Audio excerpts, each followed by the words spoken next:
Good evening, New Orleans, and welcome to Inside New Orleans Sports. I'm your host, Eric Asher. Over the next hour, we're going to talk a lot about the New Orleans Saints, and we got a great panel to do it. Mike Triplett of ESPN joins us on the panel, along with Larry Holder, Saints columnist for NOLA.com and the Times-Picayune. Your calls are invited as well at 866-3200. And gentlemen, thanks so much for being with us tonight. Certainly appreciate you guys being part of the program. Happy to do it. I thought you'd have like a fireplace for us. Yeah, no, exactly. Some hot chocolate, maybe some marshmallows. Maybe some scotch. I don't know. Maybe something even crazier. We're going to kick it up a notch. Well, it's happy hour to get you warm inside. How do you know there's no scotch in this cup right here? It might be. Exactly. It could be. Hey, Mike, let's start with you first. Yep. Tell us a little bit about what you guys are doing over at ESPN. Well, yeah, I mean, it's been almost 2 years now where they've got someone devoted to every beat, covering it in a local way for ESPN, which I think has been great. I love the way they've done it. You get a local perspective on every team, and so not only do I think it gives a really good forum for the Saints, but now I know where to go if I want to find out about the opponent, or if the Saints sign a free agent from another team, go see what that guy's been writing about him. You get plugged in, one-stop shopping right there. I love it. I think you guys have done a great job with it, and of course I think you're a great addition over there as well. Of course I do. Telling the story of the New Orleans Saints for sure. Larry Legend back in the house. Larry Holder, and Larry, I tell you what, columnist. Of course, you're doing the Saints columnist, but you've added a little bit more to your repertoire over there at the New Orleans Times-Picayune. Yeah, we're starting to do some podcasts, getting back into kind of the old school radio days that me and you used to enjoy, and we're trying to be as diverse as possible, hit every medium humanly possible over there, and of course, I have Mike's old job. We used to be co-workers together, and he decided to leave for ESPN, yada yada. But we were, but it's been great being a columnist, and I don't hold any punches, and I haven't lately. And I know one Saints player is not thrilled that I haven't held punches throughout this offseason about him specifically. Wow. So I think they need to get over it. I think they need to get over it too, but that's on them. Yeah, no doubt. Let's kick it off, and let's talk a little bit about what happened yesterday. Pierre Thomas released. Mike, I'll start with you first. Your thoughts on why and ultimately what this means to this team. Yeah, I was a little surprised, not necessarily surprised. I need to see what happens next. Pierre Thomas is, of course, one of those guys. We've seen it many times, a 30-year-old running back. They become expendable.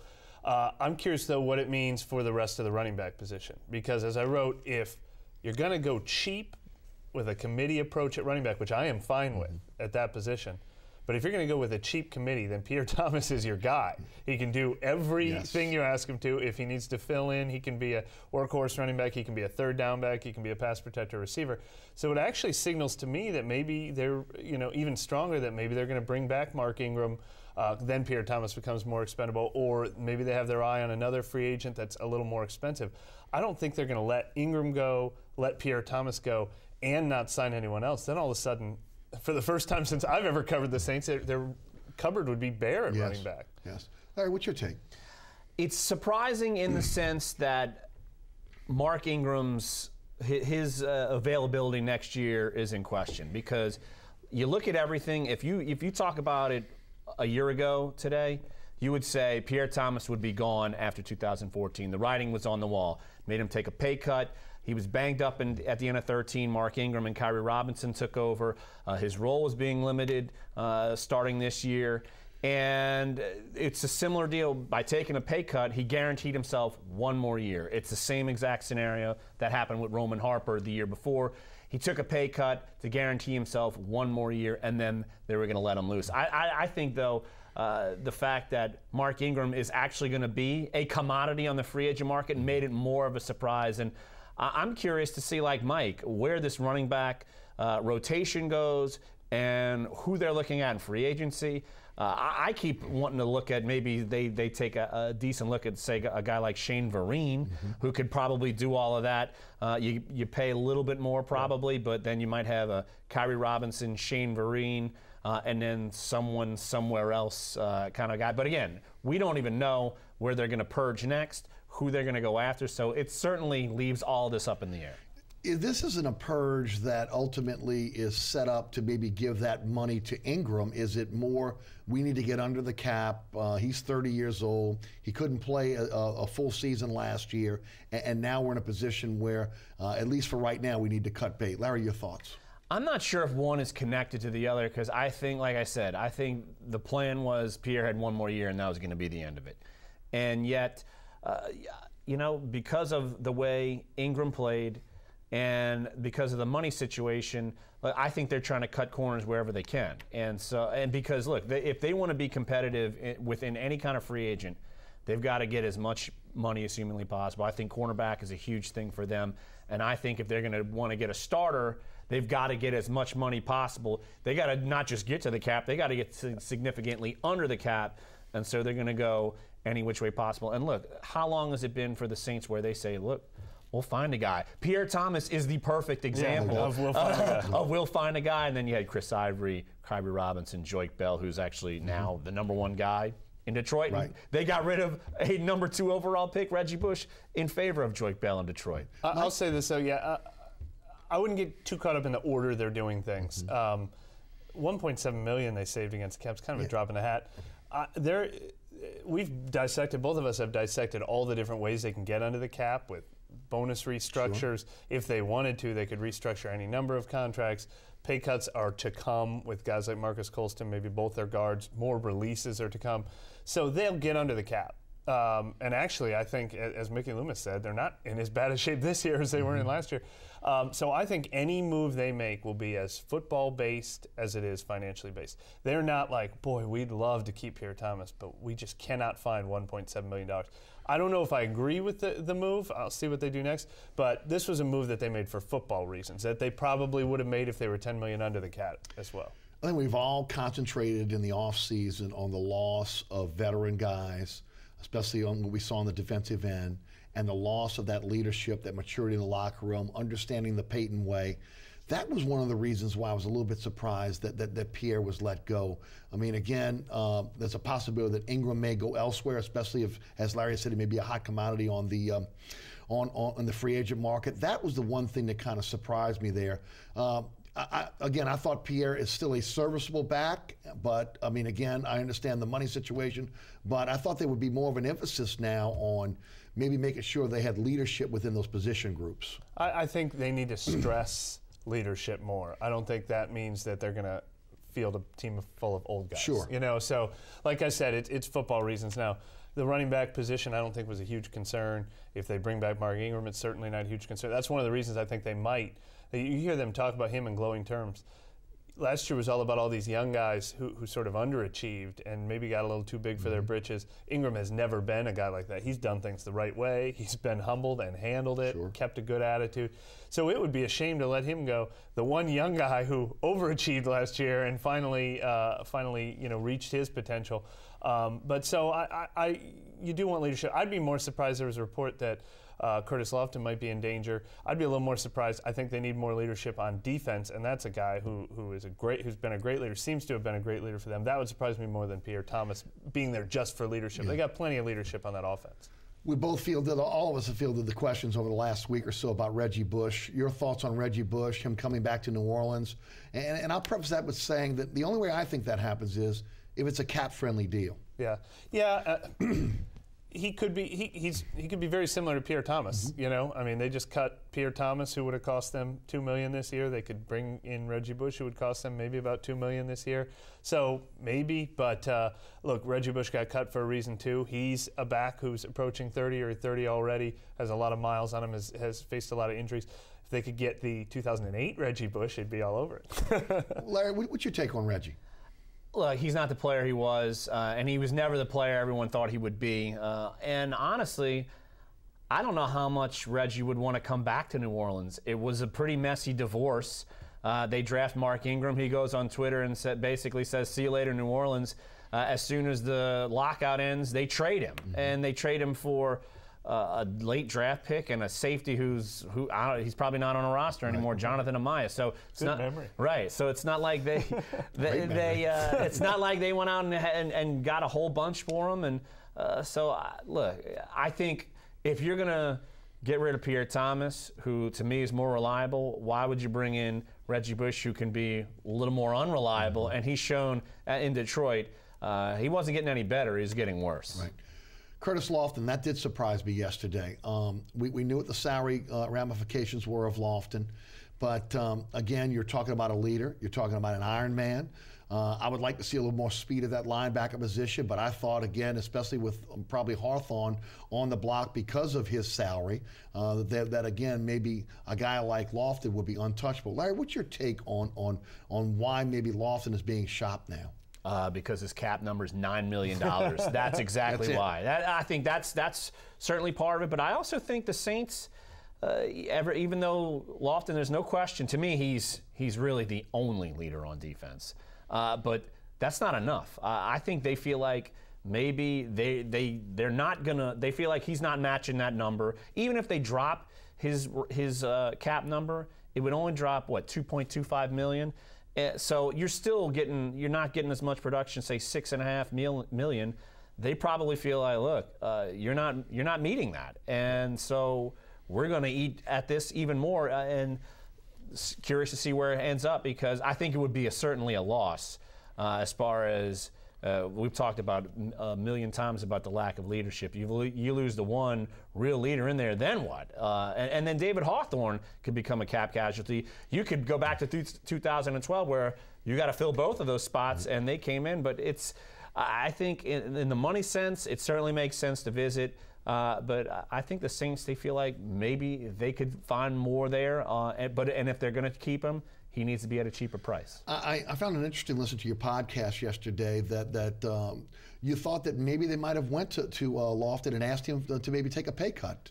That's the only sign here. That's because you don't start hearing that they're shopping someone unless there have been talks and someone balks. And so that's me connecting the dots. Sure. I figure that's kind of the scenario, and I'm curious to see if they come back to the table and try to figure something out. That wouldn't surprise me, but look, he's not going to get traded because no one's trading for that contract. That's just not going to happen. I connect the exact same dot. That was my very first thought was that would maybe be the threat they would hold over him to try to get him to take a pay cut, because I don't know that they can threaten to cut him. Maybe they'll cut him. Like Larry said, they got to look at everything. Everything's on the table this year, but yeah, nobody's going to, I don't think anyone would trade for him because I think he's more valuable to the Saints than anyone else, and that is a big contract. So trade would be, I would think if I heard about a pay cut, I wouldn't be shocked. If I heard about a release, I wouldn't be shocked. I'd be a little surprised. But a trade would be the most surprising thing of all. So that could be a leverage play, and that's exactly actually what they did with Pierre Thomas last year.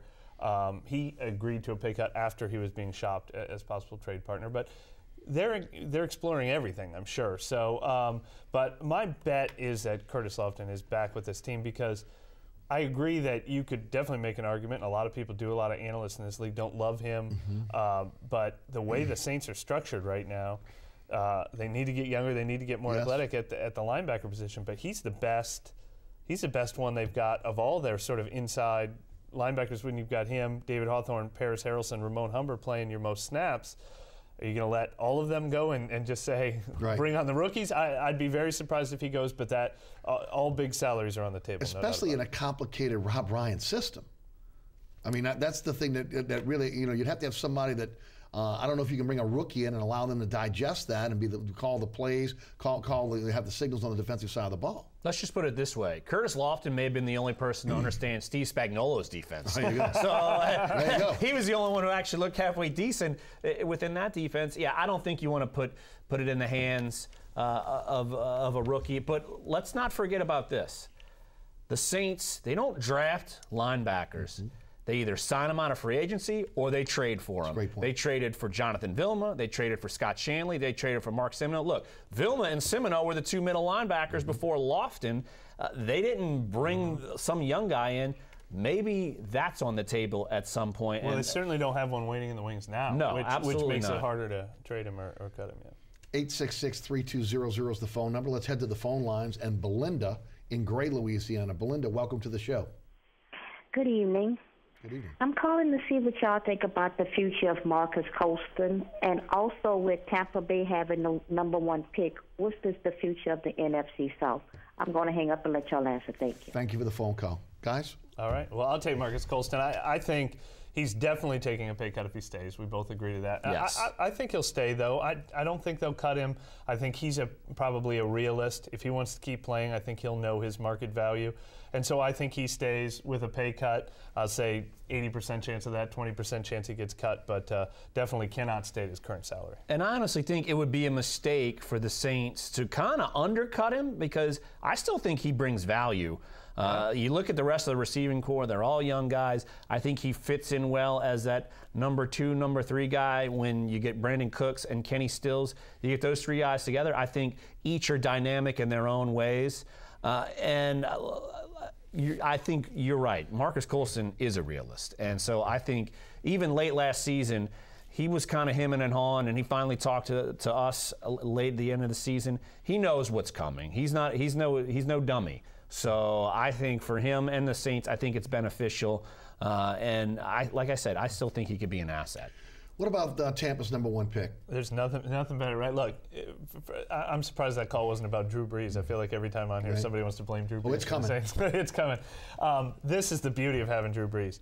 You've never had to go into a draft and try to sell yourself on a quarterback class that has some holes in it. I mean, maybe Jameis Winston or Marcus Mariota would be great, but Tampa Bay is in that horrible position where they've got the number 1 pick and they have to sell themselves on one of these quarterbacks, and maybe they'll pan out, maybe it'll take some time. So they don't seem like a team you have to worry about for a while, because they're stuck in that horrible, vicious cycle of trying to find your quarterback.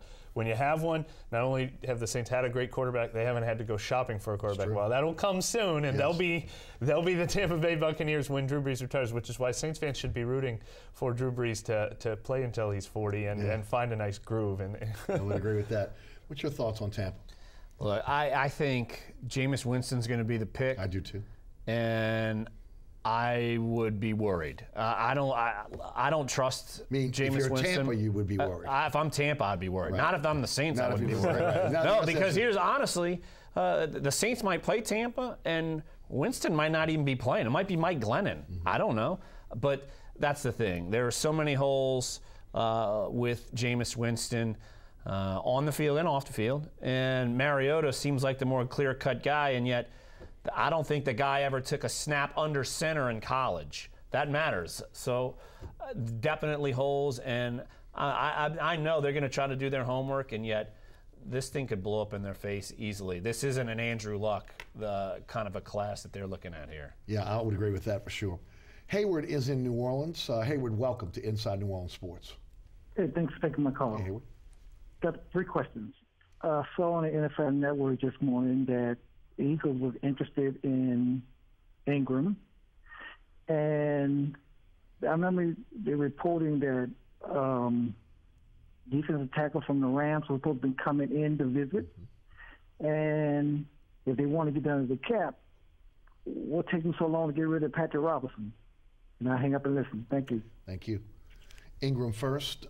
Guys, Larry, you want to take it first? Mark Ingram on Philadelphia's radar? Well, it would make sense to me if he is on the radar. He's half the price of LaShawn McCoy, the guy they just traded. And look, him and Darren Sproles know each other. They would probably work well together.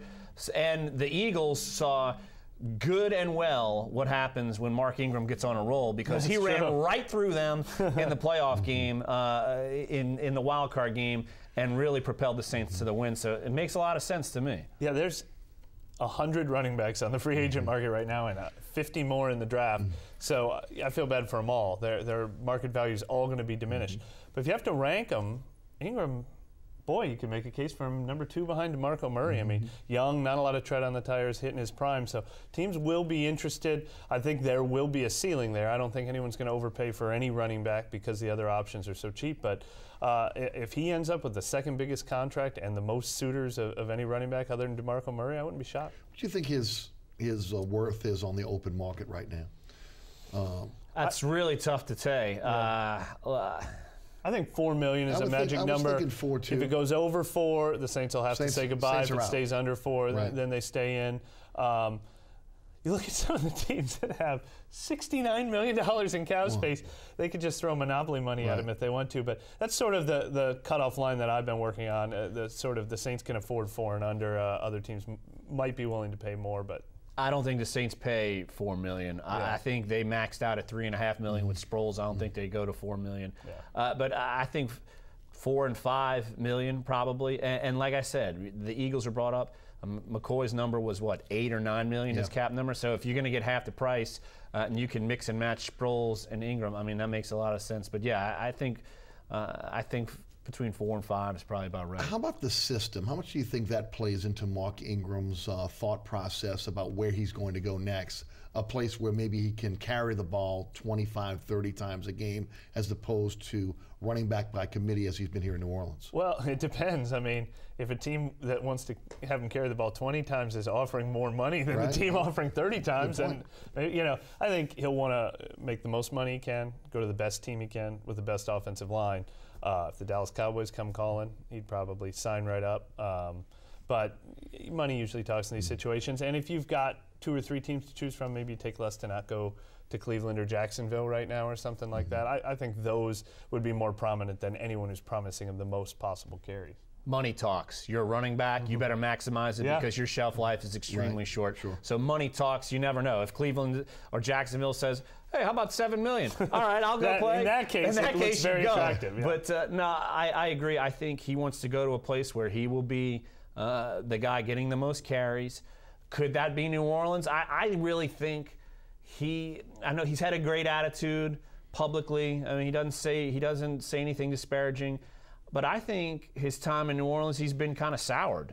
Just because this year happened doesn't mean it's going to happen later. If he gets injured and someone else decides to get the hot hand and Kyrie Robinson goes off, that could change. So I think maybe he could be soured and wants to go somewhere else and get a fresh start. Yeah, I do agree. Somebody like Marcus Colston would take less to stay. Ingram, they'd probably have to offer him the biggest deal for him to stay. Peyton talked this week about taking a look at other clubs' cap casualties. They had talked about the defensive tackle from the Rams coming in. Guys, any thought process any thoughts on who they may bring in and who they may take a look at before Tuesday? Felt like that was more of a we'll do our due diligence comment than we've got a guy targeted that we really want. A player like this, Kendall Langford, could certainly sign. But I don't think that was him. His wink. Reggie Bush is coming back to the Saints, or we're definitely bringing in player X who just got cut elsewhere. But I think what he's saying is this process starts now. There's a lot of guys out there already. Guys signed. Who was it? Darnell Dockett just signed today. I mean, so you don't wait until Saturday. You start looking at what's out there. But they always have brought in guys this week in years past. Doesn't necessarily mean they're going to sign them. And specifically for the Saints this year, they're not in any ability to sign anybody right now as it is because they got to clean up shop at their own house. And Langford, he's making a bunch of visits. I think he's going to bide his time. I don't think anyone's going to break the bank for him, so the market will probably fade out. He might be that second wave free agent.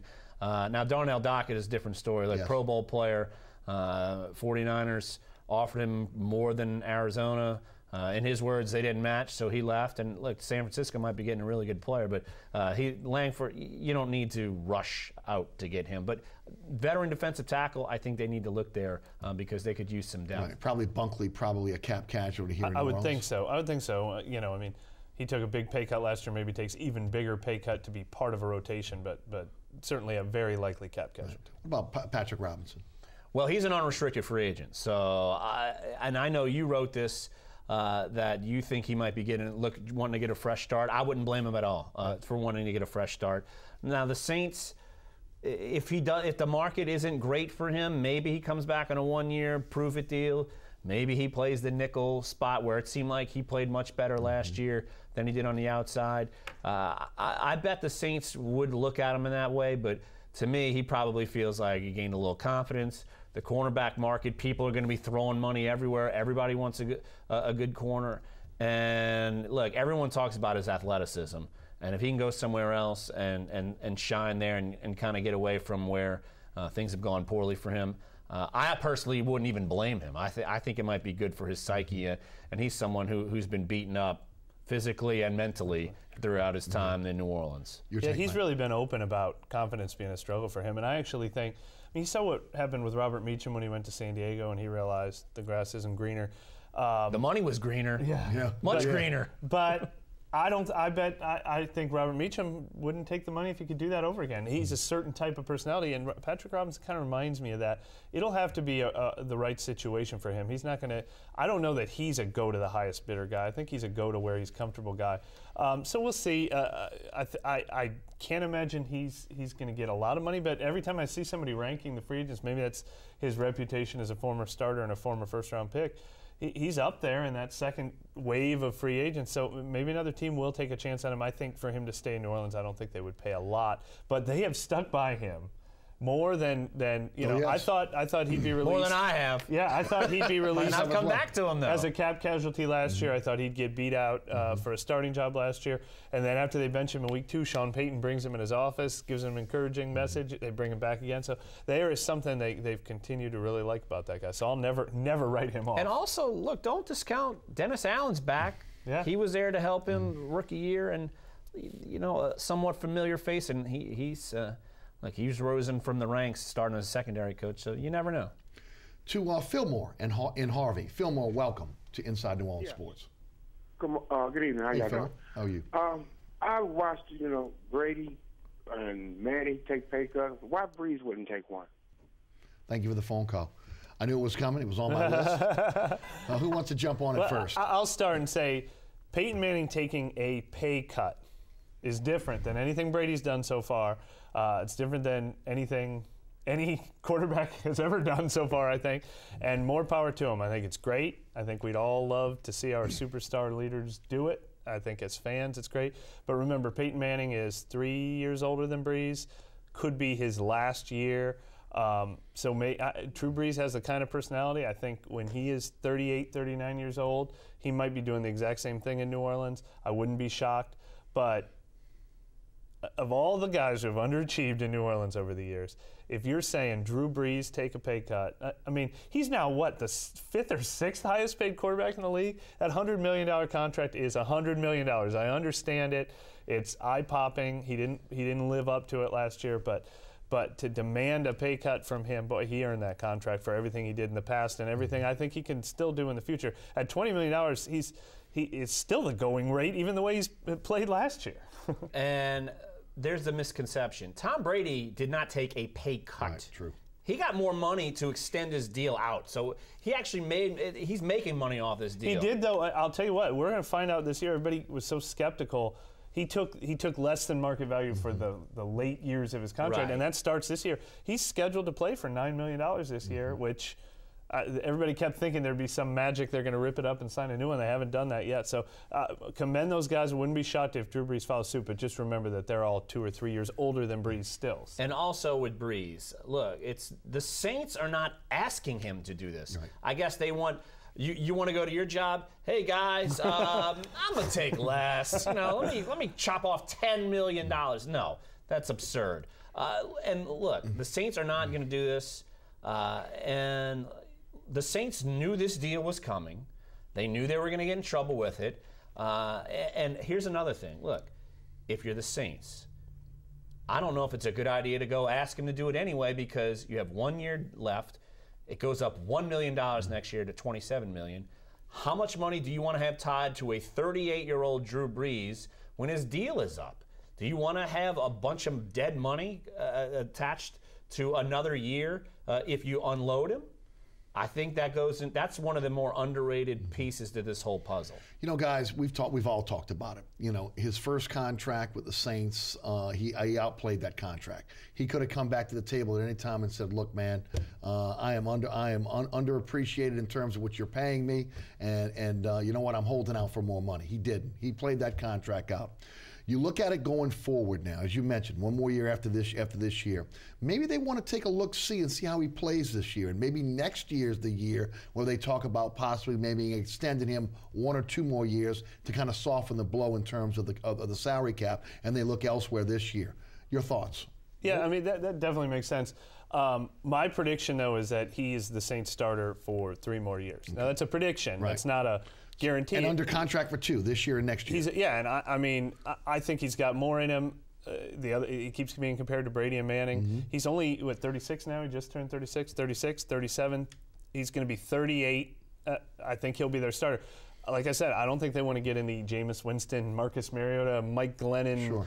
Ryan Mallett, Ryan Fitzpatrick sweepstakes. They want to hold on for dear life to Drew Brees as long as possible. And I think his game translate into one where he could still be a good quarterback as a 40-year-old.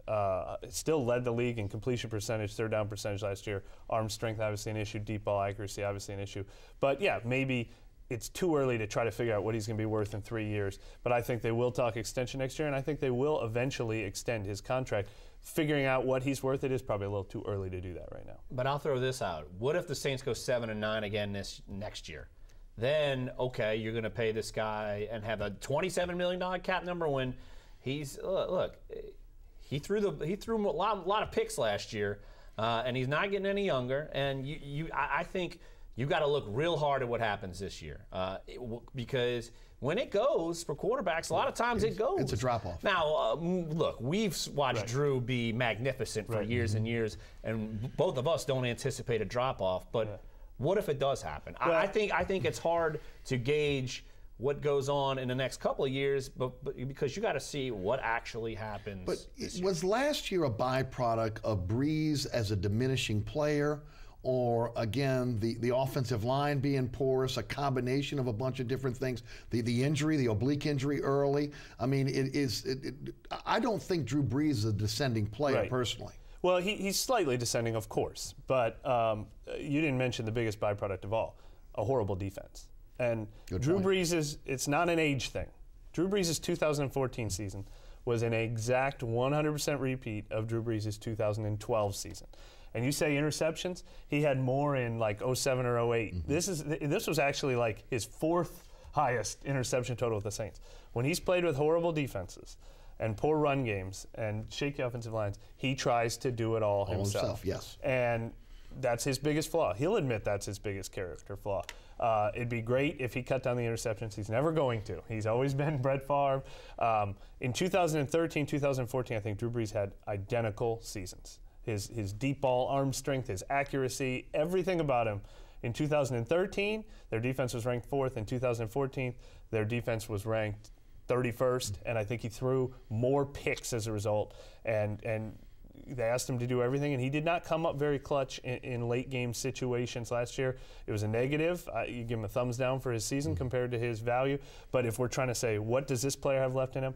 You pair him with a good run game and a good defense, I still think he's a very, very above average quarterback. Your take, defense is number one for sure. Knowing him, he wants to win it all. He knew he had to score points every time they touched the ball. It didn't happen, and so that's why the season goes that way. But I'll go on to that side, the offensive side of football.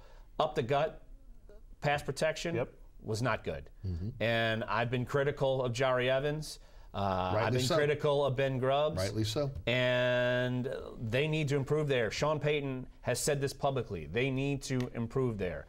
I think Tim Lolita will be an upgrade on Jonathan Goodwin, so I think that will help. And also, look, I think Drew Brees in the offense was really starting to click once you had Kenny Stills and Brandon Cooks together for a while. Cooks goes out, the offense takes a step back. And Teron Armstead goes out. Those might be their two best offensive players, not named Drew Brees, Brandon Cooks and Teron Armstead. And they were both missing for some of the ugly performances. Exactly. So I think you get another season together with Stills and Cooks. They were just starting to get kind of that rapport. And look, he's been with Marcus Colston forever. You got to learn some rapport with those guys. I think they were just getting there. So, look, I think they can go on an upswing with Stills, Cooks, Brees. Let's take one more call before we head to our break. Gary is from Chicago. Gary, welcome. You're on Inside New Orleans Sports. Yeah, what's about the new quarterback that the Saints got? Why are they not using that young man? Let Drew Brees rest a little bit. He's getting kind of old, making all them babies. He need to relax the nerves a little while. Gary, thank you for the phone call. Kid from Tulane? Is that? I assume, maybe he means Ryan Griffin. Yeah. I will say this. I was surprised that Luke McCown beat out Ryan Griffin last year for that backup job because I thought they were grooming Ryan Griffin to beat out McCown. I thought Griffin looked great in training camp, or good enough in training camp, good enough in the preseason. Thought it was about a tie between those two. I thought Ty would go to the younger player. Ty went to the veteran last year. Certainly don't expect Ryan Griffin to play ahead of Drew Brees, but I am surprised they haven't been grooming him. I thought he was following the Chase Daniel plan and maybe still will be going forward. Yeah, that might happen, but okay, imagine.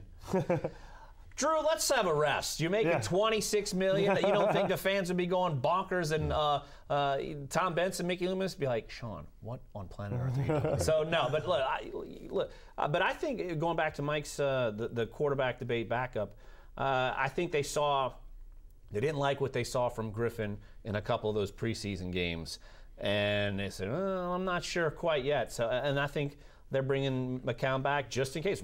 If he's not ready again? I think they feel like Luke McCown is good enough to win a game or two if Drew happens to get hurt. Now, if he's out for the season, then you probably do turn it over to Ryan Griffin. If Griffin doesn't make the progress that he should make in this next preseason and training camp, do they cut bait? They might not have to. Yeah, they might not have to. Yeah, he wasn't on the roster last year. He was on the practice squad. Right. It's a lot of what ifs, but I don't think he is the heir apparent to Drew Brees. I think they will draft. I think the quarterback who starts after Drew Brees is not on the roster. He's still in college. Yeah, I don't think Griffin is the Tom Might still Brady. be in high school. I don't think Griffin is still in high school. Yeah, I don't think Griffin is the Tom Brady and waiting behind a Drew Bledsoe. I just don't see it. Yeah. You're watching Inside New Orleans Sports each and every Thursday night right here on WLAE at 6 p.m. with our live broadcast. We have a rebroadcast every Friday night here on WLAE at 10 p.m. and also on Pelican Sports Television in New Orleans, Baton Rouge, and Lafayette at 9 p.m. on Friday nights. Larry Holder, Saints columnist for NOLA.com and the Times-Picayune. Mike Triplett of ESPN are our guest. Also, you can call us at 866-3200. We'll be right back after these messages.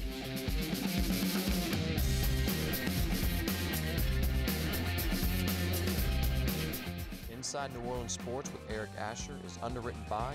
Located on Lake Pontchartrain, Brisbee's Lakefront Restaurant and Bar offers traditional West End favorites, a scenic view, oysters, and numerous tasty options. More information is available at 504-304-4125 or brisbeesrestaurant.com. Mr. Ed's Oyster Bar and Fish House has been shucking here since 1979.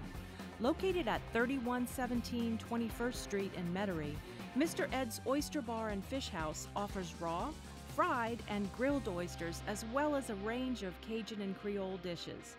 Enjoy a dozen with a smile. My life is full of statistics. Thing is, I could have dropped out of school and become one myself, but I didn't because I had people that believed in me. Here's another statistic. 7,000 students drop out every school day. That's one every 26 seconds. It's time that students know that we believe in them. Inspire a student and share your message of support at boostup.org. Welcome back to Inside New Orleans Sports. 866-3200 is the phone number if you'd like to get involved. Got a great panel tonight. Larry Holder and Mike Triplett. We're talking New Orleans Saints. Guys, Junior Gillette, story this week that he's on the trading block. We know the situation now with the off the field, with the Kennedy's office dropping the charges against him. The civil suit moves on. The NFL is still involved in their investigation. Larry, I'll take you first. What do you think the future of Junior Gillette is here in New Orleans? What is it, $12.5 million roster bonus? Is that due on March the 13th or March the 10th? No, the beginning of the league year. Right. Third day. Yeah. Third day. 13th, right? 12, 13th. 13th. Tomato, potato. But that is the only thing tying him to the team right now. I think if he didn't get a contract extension, he would be gone. I think they would have cut him, said, see you later. But that is, to me, the major thing that's keeping him on this team right now, that you've got this guaranteed money. You're weighing, boy, do we want to keep someone who we don't know the story?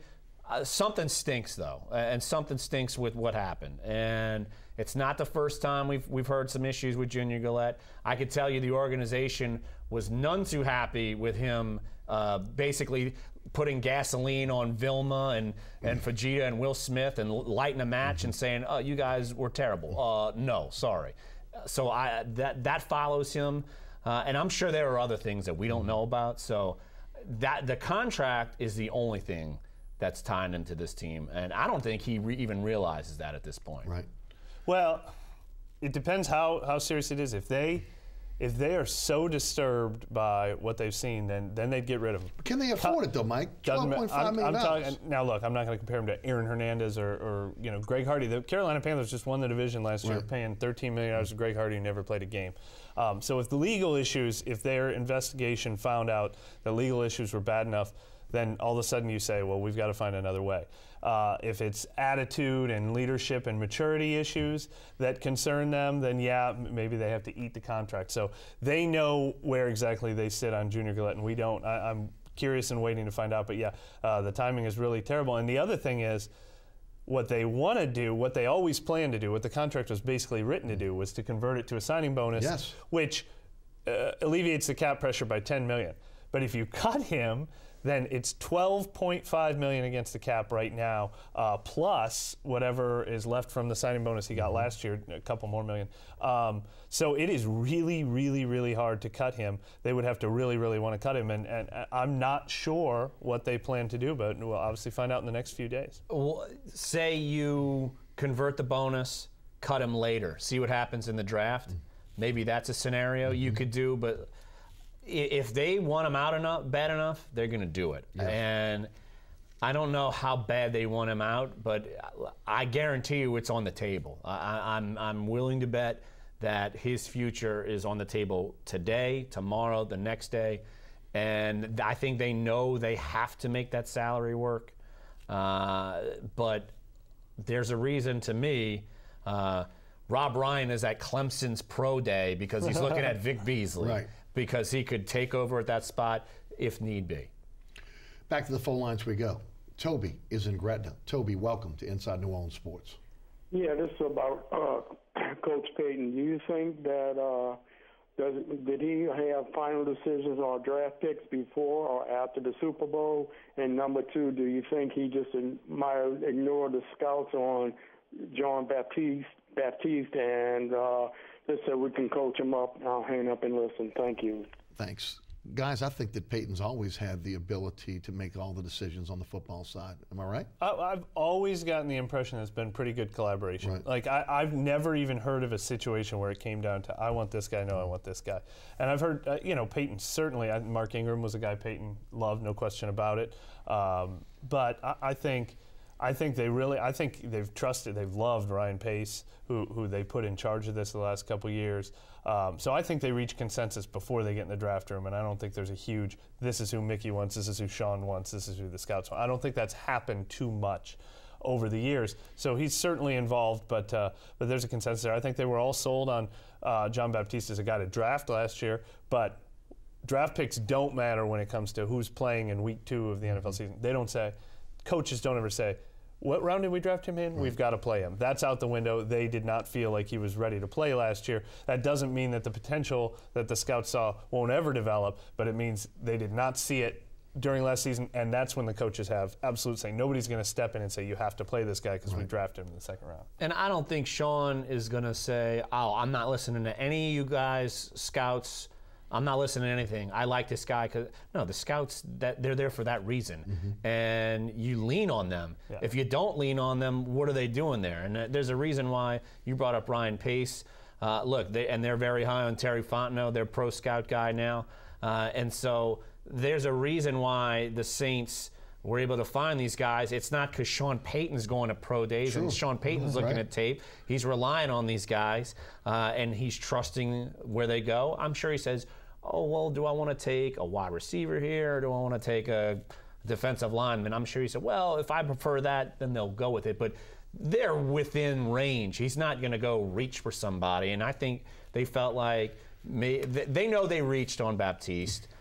They still feel like maybe they can work at it. But I think they've admitted that was a reach. But it's not like Sean Payton said, I got to have this guy. No, I don't think that happens. How much does the dynamics change now with Pace gone, the situation now with Josh Lucas also gone, and now Fontenot and Ireland kind of moving into those positions? I don't think Fontenot's role will change drastically because he's pro side, and he was sort of in charge of the pro side and worked closely with Ryan Pace for years.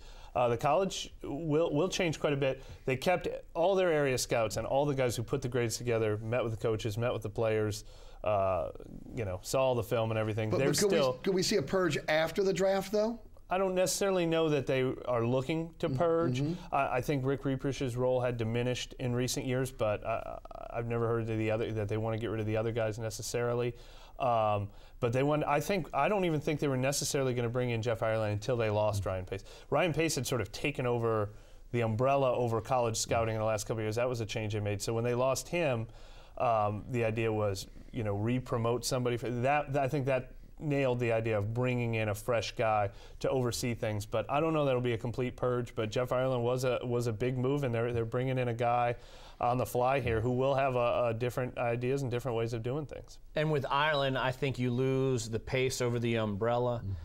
So I think you bring in a guy who can kind of blend over into the pro side as well, because he's a former GM. So I think you bring in someone very strong who may be, this is up for debate, maybe a little overqualified for the college scouting department role. Or maybe that's exactly but they his wanted perfect niche. That's where he's made his bread and butter. But they wanted someone who could come in and blend over. They didn't need someone to take over for Ryan Pace. They created that spot for Pace. There was no need to have someone come in and fill that job. Tony is on the West Bank. Tony, welcome to Inside New Orleans Sports. Hey, thank you guys for taking my call this afternoon. I have 2 comments and 1 question, and I'm going to go ahead after I ask that last question, hang up, and get you guys' take on it. I'm a diehard Saints fan, been for years. Very upset with the release of Pierre Thomas. I think the Saints could have went in a different direction, maybe with some other players on the roster. If I'm the head coach of that team, I got a guy that goes out and gives me 125%. Every time, just a fan favorite and just a really good player. I understand he's 30 years old, and that's old for a running back, but I think he's got some years left in the tank. And for the rumor to be out there, I don't know any truth to it, about shopping Curtis Lofton around, I'm thinking, what in the world is Mickey Loomis and Sean Payton thinking?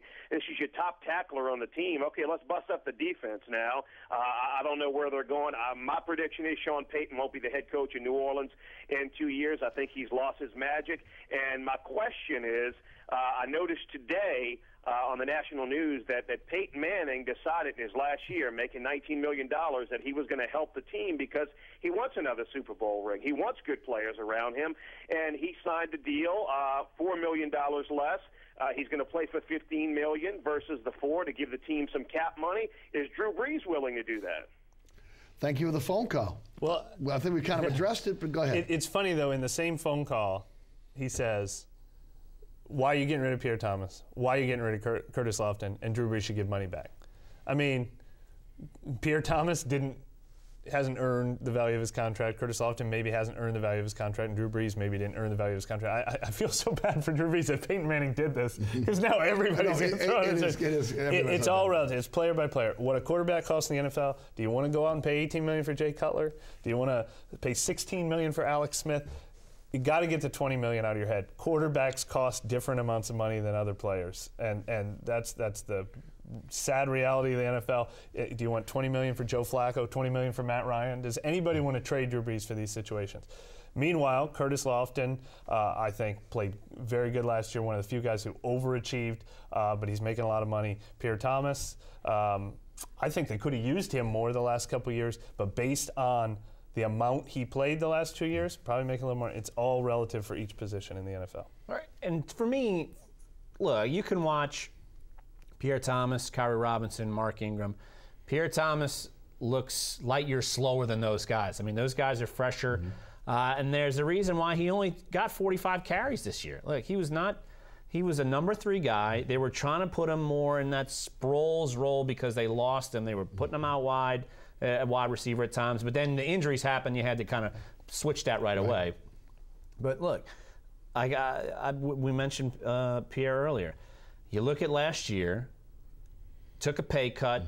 Same exact thing happened to Roman Harper. The writing was on the wall. They were ready to move on, and they found Pierre Thomas. They figure they can find someone else, undrafted guy. You can rattle off the list of the undrafted guys. That's why quarterbacks cost so much. In theory, you could draft a running back. I think Pierre Thomas is great, underrated.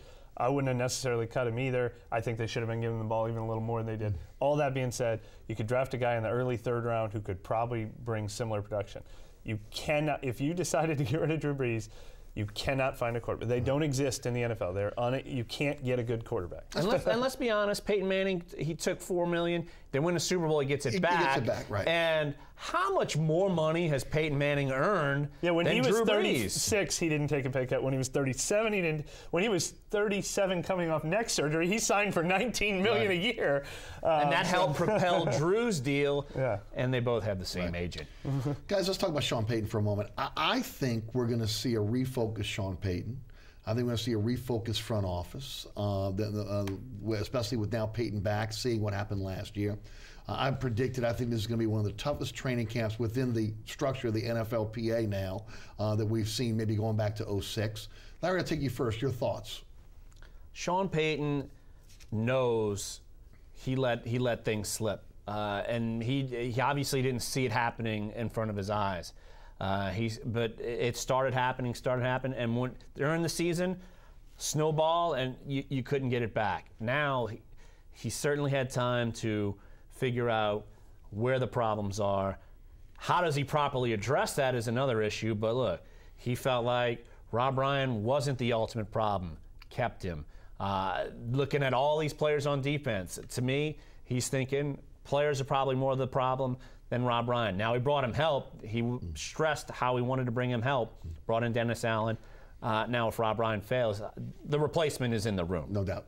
But you look at all around, look, Jari Evans, I got to look at guys that I've relied on that for years and years.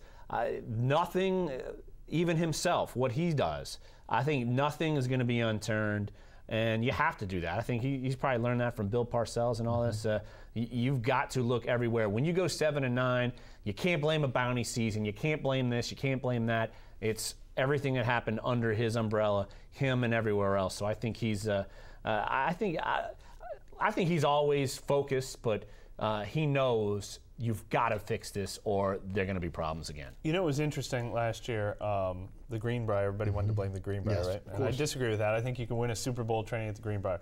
They were the best team ever the year they went to Oxnard. They won a Super Bowl the year they came home from Millsaps. They didn't win a Super Bowl while they were at Millsaps.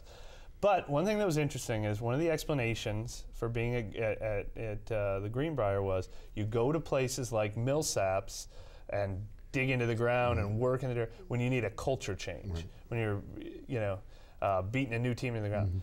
And we don't need a culture change. Things are good here. And I think that kind of snuck up on them. Right. We needed a culture change. And they didn't realize they needed a culture change. I think, so Larry's right about all that. Sean Payton, as an offensive coach, I think last year kind of backfired a little bit. I gave him a ton of credit in 2013 for realizing run the ball more when a team tells you to run it, check down passes. Yes. You saw how they won that Philadelphia game. Philadelphia was begging them to run, and they're like, all right, let's run. And they ran for 260 yards in that game. Also in Seattle, if Mark Ingram doesn't fumble the ball, they're probably running on Seattle. They learned that in the game. They finally won a game in Chicago for the first time ever with that bad turf dump-off passes. Pierre Thomas had like 10 catches in that game. I think Sean Payton really learned, and I think he went into last season. We're going to run the ball more. We're going to check down. You know, the Saints last year, as bad as they were, they led the NFL in first downs. They led the NFL in third down percentage. They led the NFL in completion percentage. They were a very efficient offense, but they lost what made them special. They lost the deep ball, the big play. They'd have 12-play drives that ended at the goal line or a turnover. They went too far in that direction. I think they can tweak and get this offense back. And as Larry said, they were figuring out how to use Brandon Cooks right before that injury. He was starting to catch 40-yard touchdown passes right before that injury. I think they need better play in the interior offensive line. Maybe the same guys come back and they play better. Definitely have to draft and develop there. But I think they could tweak this offense and not be all that far off on offense. Defense, they can't help but be better on defense. Top priorities in free agency. Cornerback. That's it. That has been the gaping hole the entire time. I can't stress it enough. They've never been the same since Jabari Greer went down. They thought they could gamble with Champ Bailey, gamble with Patrick Robinson, gamble with Corey White. They've never solved that problem. And you got to go and spend to get one here. Byron Maxwell is going to command probably $7 million. I mean, you're going to have to spend. They're not household names. I still think they look on the younger route rather than the Cromarties of the world or Tremont Williams. But they're going to have to spend something. And even if they spend something on a guy that might, that's maybe a nickel guy, and then they draft somebody. You got to have somebody in free agency come in that has experience, or you're sunk again. No, I completely agree. That's the number one need. I'm kind of torn. I like the idea of Tramon Williams for some reason, because to me, stability needs to be the number one word at that position. But I agree. I just was looking this up today. Every great free agent signing, except for the possibility of Darren Sharper. But if you look at Drew Brees, Darren Sproles, Jabari Greer, Keenan Lewis, Curtis Lofton, even Jarvis Bird, the jury's still out on. 26, 27-year-old guys entering their prime. And there's a lot of them at the cornerback position. Now, do they get the right one? Because the guys they brought in before Keenan Lewis and Jabari Greer flamed out. They got lucky those years. But yeah, there's a lot of those guys who were 26, 27, Chris Culliver, Devon House, Buster Screen, Kareem Jackson. I do think that's a position where they will spend money, and they have always, even under very similar cap constraints, spent money. What about free agent? What about the draft? Top priorities? Well, obviously depends on what they do in free agency. If they don't go get a good corner, then they better hope and pray Trey Waynes falls to them, because they're going to have to rely on that. I don't think they can. I don't think they can afford to do that. That would be foolish. Right. The draft. Look, to me, it depends on what you do with Jari Evans and Ben Grubbs too. You might be in the market for a guard. But I think you're in the market for a guard no matter what. No matter what. If you draft a guy in the 4th round, you draft a guy in the 1st round. If you keep both of those guys, you draft a guy in the 4th round. Right. If you don't, look, Brandon Scherf, it's like your alma mater versus my alma mater. Or Brandon Scherf or Lyle Collins. Right. But I think the edge defender, there's too many good guys. And if one's there, I think you got to take one. But it is a deep draft for edge defenders, right? In the first round, in the first round for sure. Here's the thing: you could trade back and possibly get. Mike's gonna make fun of me because I've been like on the Bud Dupree bandwagon. Bud Dupree. I think he's just got that he could play the 3-4-4-3, but you could probably trade back and maybe get him or someone like an Eli Harold who you haven't heard much about. He's kind of that next tier, but you can get him maybe in the 20s. So, but still, all those guys up top. You could still get one of those guys. Mike? It's good news and bad news for the Saints. There's a lot of needs, a lot of areas where they need to replenish with younger players. And so I think it could be an offensive lineman, a defensive lineman, a pass rusher, a corner. And I think that's good news for the Saints, because there's one thing you have to get with the 13th pick. They don't draft here very often. Have to get a Pro Bowler. Right. This guy has to be in the Pro Bowl in 2 or 3 years, no matter what position he plays. And I like the ideas of those guards. I like the top corner. Maybe they'll get the top defensive tackle. Maybe they'll get the 4th best pass rusher. Maybe they'll get the, but this is where they talk about best player available. They mean it. Whoever has the grade, whoever is going to be in the Pro Bowl, out of who's on their board in 2 years, they got to get them, because they need to build core players for the future. Gentlemen, thanks so much for being with us here tonight on Inside New Orleans Sports. Mike Triplett of ESPN and Saints columnist for the Times-Picayune and Noel.com, Larry Holder.